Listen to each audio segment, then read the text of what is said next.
Digital युगातील अग्रेसर नाव विश्व न्यूज मराठी। सोलापूरसह महाराष्ट्रामध्ये झालेल्या अतिवृष्टी आणि पूर परिस्थितीमुळे मोठ्या प्रमाणात नुकसान झालेल्या शेतकऱ्यांना तातडीची मदत देण्याच्या मागणीसाठी आज खासदार प्रणिती शिंदे यांच्यासह महाराष्ट्रातील काँग्रेसच्या सर्व खासदारांनी संसद भवन परिसरात तीव्र आंदोलन केले। राज्यातील अतिवृष्टीमुळे पिकांचे मोठे नुकसान, जमिनी वाहून जाणे आणि शेतकऱ्यांवर अस्तित्वाचा प्रश्न निर्माण झाला असताना मदत न मिळाल्याने असंतोष वाढत आहे।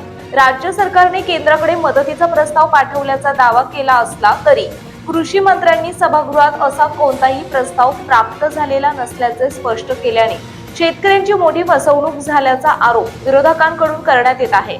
या पार्श्वभूमीवर काँग्रेसच्या खासदारांनी केंद्र तसेच राज्य सरकारकडून तातडीचे योग्य आणि पुरेसे आर्थिक सहाय्य देण्याची मागणी करत आज जोरदार निदर्शने केली। शेतकऱ्यांना तात्काळ दिलासा देण्यासाठी सरकारने वेळ न दवडता निर्णय घ्यावा अशी मागणी यावेळी करण्यात आली।